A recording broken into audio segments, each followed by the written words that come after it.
Welcome to the Life is Relationships podcast, where we share biblical truths about marriage, parenting, and discipleship.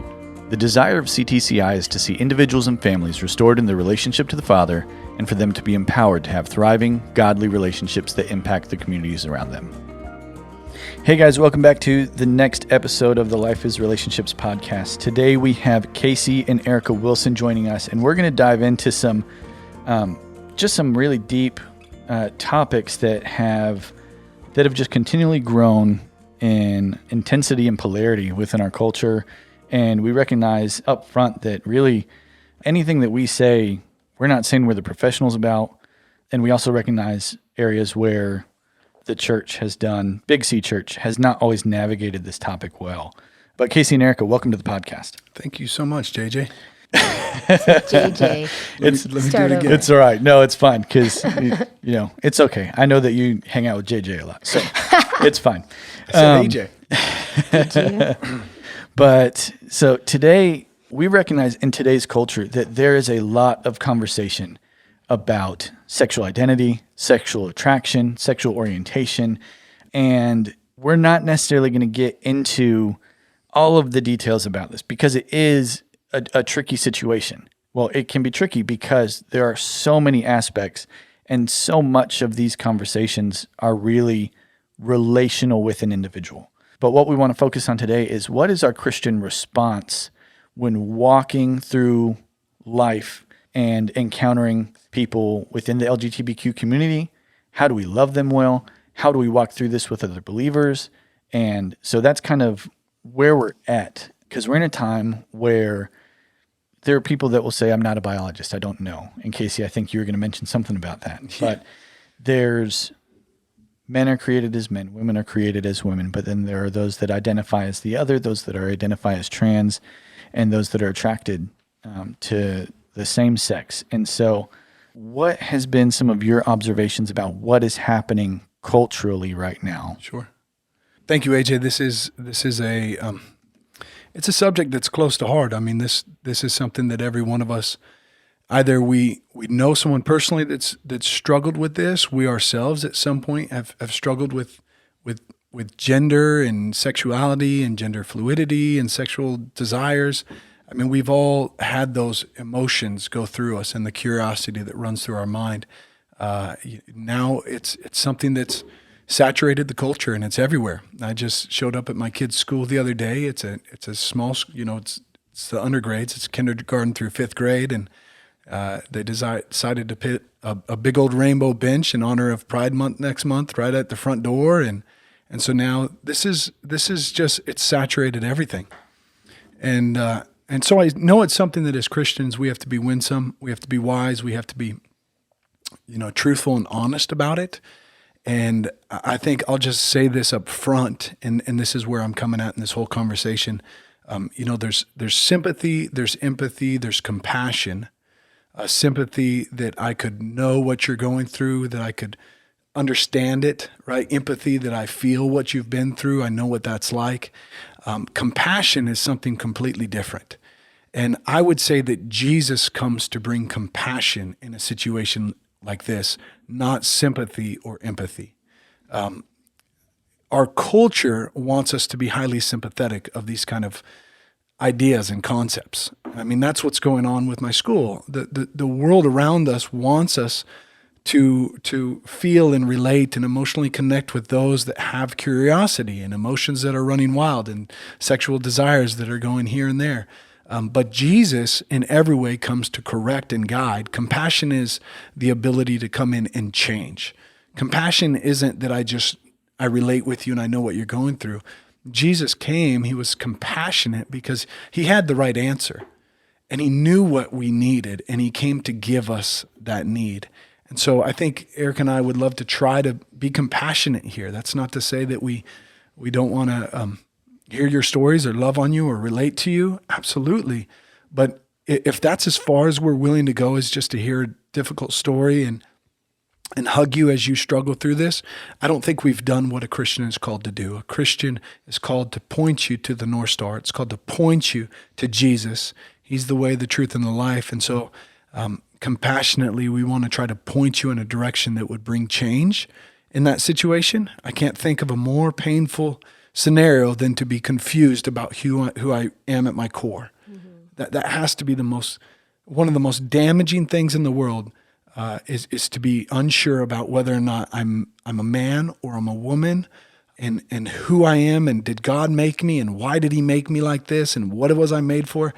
Oh my goodness, that's a lonely place. Yeah, and it really is a heartbreaking distortion that, really is the fruit, I think, of becoming a post-God is on the throne world. I mean, to really understand and to walk someone through all that we're seeing and our current social climate, has made it possible to identify any number of ways based on who you're attracted to and any number of identities based on what you're feeling or thinking in your mind. But long ago, there was still a fear of the Lord, I think, in the earth, where people understood that God was still creator. I mean, atheism actually is a very new concept. Most civilizations up till now, ancient times till now, just from what they observe in the universe, understood that there was a God and his godhood. Now, I think in rejection of the idea of his godhood has literally left us completely open to a distortion of what God originally intended. And I think that's probably the root issue of the deception, of the distortion, is we have no idea who we are as human people. In Genesis 1:27, it says that God created man in his own image. In the image of God, he created him. Male and female, he created them, right? And as we're reading the account of God's creation, and as he's creating things and the earth and everything, after each thing he creates, it says that, and God saw that it was good. After God created man, he says, it is good. The first thing that we read that is not, he literally comes across something that he said is not good. And that thing is, it is not good for man to be alone. And so then he creates another humankind person who is a humankind, but different, also created in the image of God, and that's the female. Yeah. And so his design in the blessings in our lives come from completely operating within his design. And so as we're looking at the world we live in today, how different it is, in the sense, like, once upon a time, people understood that it is normal to be either a man or a woman and to identify with that. I mean, up into the point where psychologists and sociologists in their textbooks would say gender dysphoria, or not knowing which one you are, being confused about that, would have been treated like a mental illness that needed to be worked through. That the reality of the situation doesn't line up with your perception of the situation, and there's a coming together and a treatment plan that needed to happen there. Today, that very idea would be absolutely disgusting in today's world. That what you think in your mind and the distortion that has happened in your mind should not be affirmed. That is a total cancelable offense today, when maybe just 15 years ago it was completely scientific to say this person actually needs help. Yeah. Just to follow up with what Erica's saying here, she mentioned this passage in Genesis, and God made man and he made woman and he blessed them and it was good. We would come alongside and affirm and say in this that the blessing in life, the blessings that are for us in life, they will be fulfilled as man and as woman. They can't be fulfilled. There is no blessing when we try to change that course of plan. When we would try to alter the way that God has made us, we're leading ourselves down a very dark trail. And so if there's anything that you're hearing, please hear not that we're just trying to tell you you're wrong and show how we're right. It would be that in this conversation, we're actually hoping and fighting for your greatest joy and happiness in life. That is my heart's cry. Even when I talk to people about Jesus and why they should come to Jesus and come to God, it would be that you would be truly happy and joyful in him. that he's our greatest satisfaction, that he's our greatest source for joy. We need him to truly fulfill what we are created to be. And when it comes to life, if we try to change who we are as a person, if we try to change and live by our feelings and live by our emotions and live by what we think is best, what we're doing is actually making a God in our own image, in our own likeness. We're removing God and his truths from above us, and we're creating ourselves as supreme, or putting our own opinions as the highest. And that's where we begin to get lost. Yeah. There's Erica, you were mentioning how, psychologists and those within the mental health field years ago would consider these kinds of attractions to be mental illness and things like that. And I think that we can kind of look and see where there is that part. We know the biblical background, and then there's the scientific background of how we're biologically created. And that oftentimes people do need to find somebody to talk through these things with. But I also want for us to be able to acknowledge that growing up, like our bodies, the way our brains are wired, can be affected by trauma in our past. Sure. Mm-hmm. That causes for there to be for you to act out upon that, your own sexual desires based upon that, as well as like you were saying, Casey, the confusion that can happen as you're wondering, and that confusion can come from the beginning exploration of my body and sexuality that happens even as a child, where it's almost for us to be able to say out loud and to acknowledge it's normal for a little boy to be curious about what happens when this happens, versus, we know in our adult minds and from a biblical perspective that's not how we're supposed to engage and how we're supposed to interact. Whereas as a child, they don't even know. And then if that's something that continues in a way without being guided from a loving parent with a biblical perspective on how we're designed and how we're to live our life, how that can project into a completely different thought process and series of beliefs. Right. It's completely normal for a child with no information about the universe and all these changes and things that he sees to be sexually curious as they're growing up and figuring out who they are, right? But by design, when God created the family and a child and the development and in the institutions that he created, right? That child is supposed to grow up and learn information about the earth and the world around him and his own body and society. And that was created to be guided by the parental unit, right? That mother and father figure that biologically created them.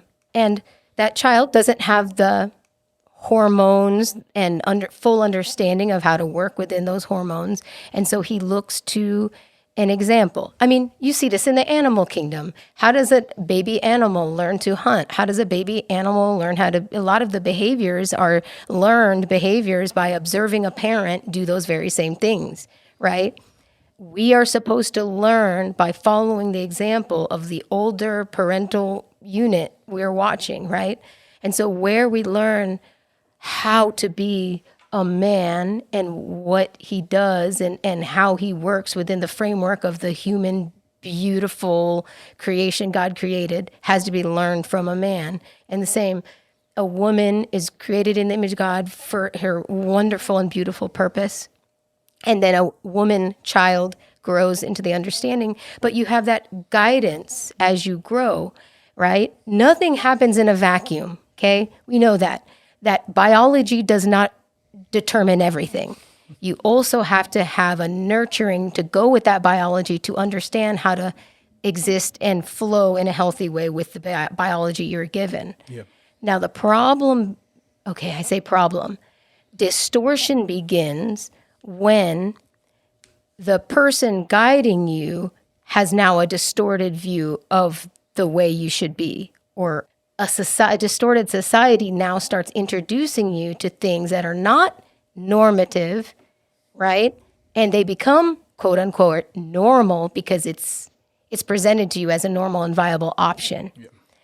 And so you can learn distorted reality when distortion and deception or whatever becomes normative, right?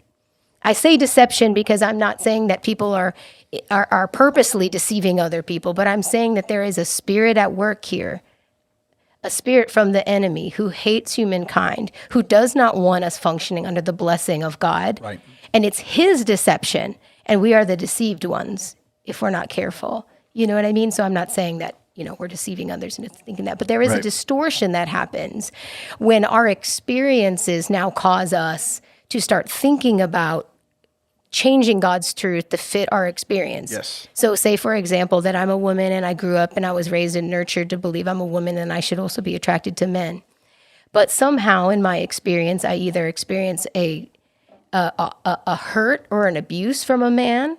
Maybe I'm sexually molested in a way, or maybe my experiences with men are so negative in such a fact that now I let my experiences determine the truth and say, well, I definitely don't want to be with a man because a man is this and those things, right?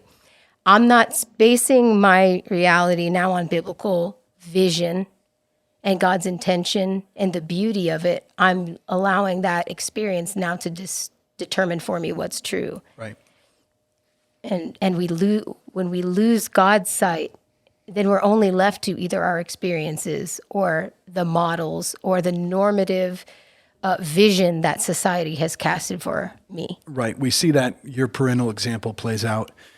So the NCAA, the governing board of sports when it comes to collegiate sports, right, when they decide to change the rules on what a man can compete in, a biological man can compete in, what you begin to see is that gender clarity gets lost. And that's what Erica's referring to. When parents throw away or cast off vision for what truth is or what truly is natural or what God has set it to be, all of a sudden there's this room to just discover and make your own image and to do what you want to. And that's that misguiding that we think is damaging for children. Mm-hmm. Like I think it's a very loving thing as a father or a mother to guide your children in a right direction in relationship to the gender that God gave them. Yeah. I'll give you an example. The other day, a couple of my children are off playing and they come running out, and one of them, I won't mention who, has, well, they both had face makeup all over them, but my little boy had makeup on and lipstick on, and it was very feminine, and they're little, they're playing, they're discovering, they're playing it out, innocence, right? And at that moment, I didn't, yell at him and scold him and say, go wash that off, knock it off. I didn't do that. I didn't giggle and say, that's cute, that looks great, that's fun. I didn't do that. I just paused. I said, little ones, come here. And I talked to them about the difference between being a little boy and being a little girl. Another example, if my children are on the trampoline, if the boys are out there and they're wrestling, I'll stand back and let them wrestle and throw blows, right? They take some punches. That's natural. Why? Because a young man needs to learn how to protect. It's part of his calling in life. And I don't just mean physically. He'll have to learn to protect in many ways. And so he's got to build those skills as a young person.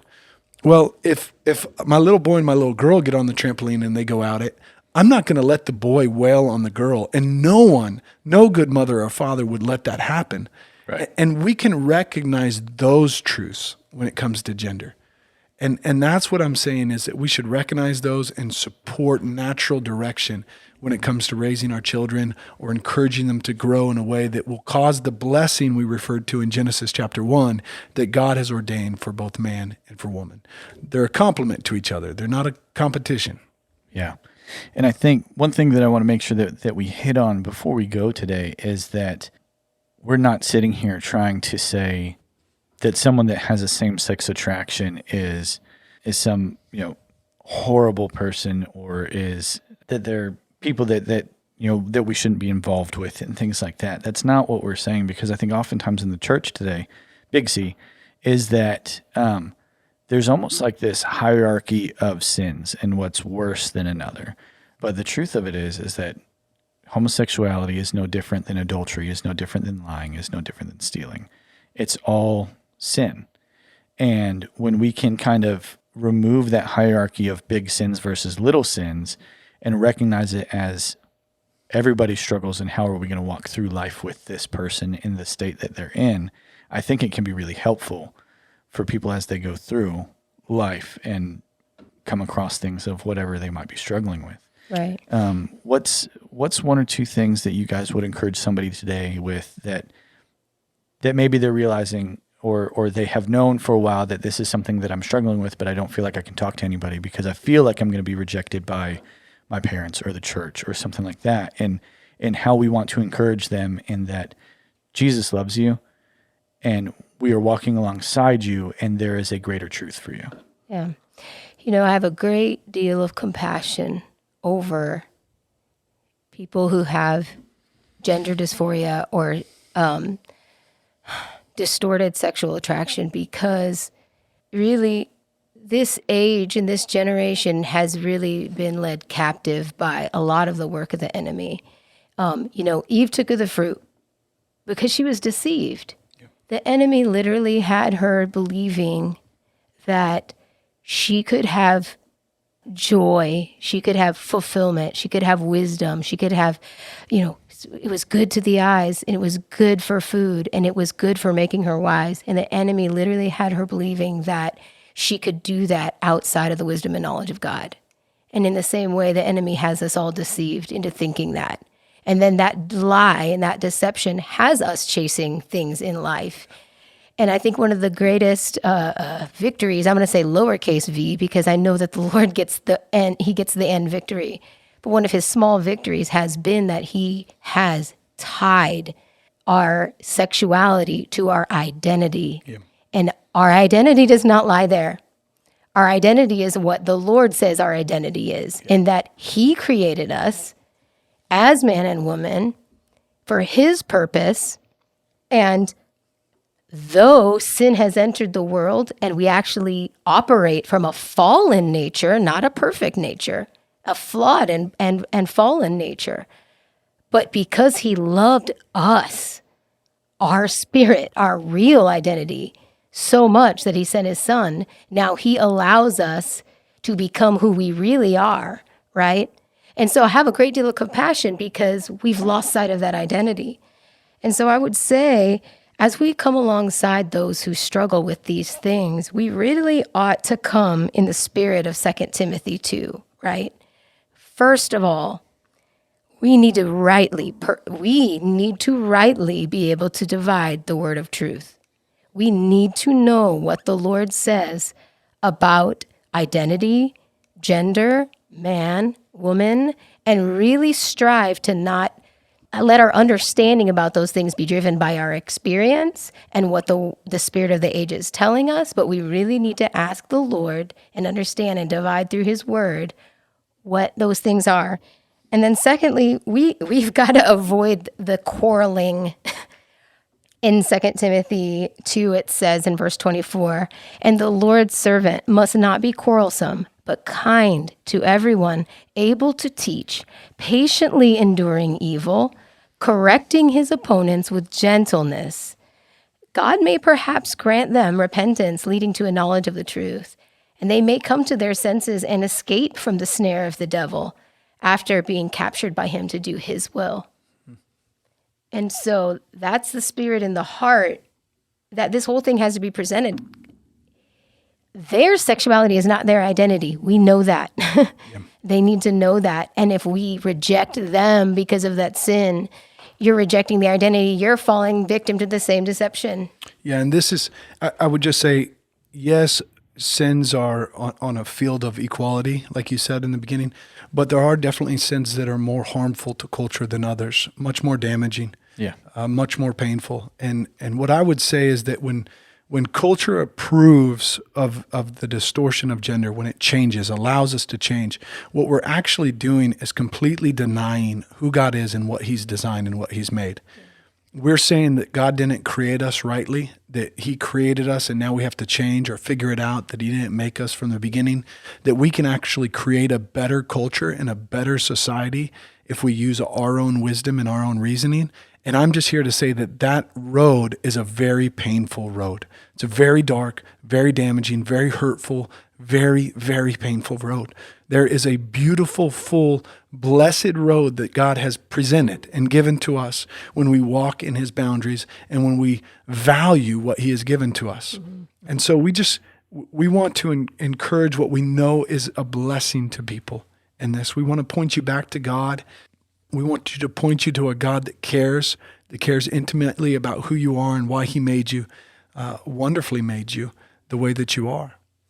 Well, guys, thank you so much. I know that this is a tricky conversation for us to have because we want for people to hear the heart. We want to hear that they are loved and that we are here to walk through things with them, and that there is an entire other level of love and truth for them to experience freedom within their own lives. And so thank you guys for jumping in on this conversation and just starting it. I hope that this conversation is a huge blessing for so many other people. Thanks so much for listening to today's episode. Be sure to subscribe so you don't miss the next one, and we would love if you left us a review. For more information about CTCI and our upcoming programs, be sure to check out ctcilife.org. This podcast is a production of Christian Training Center International, and it is produced by AJ Selby and Seth Stradling.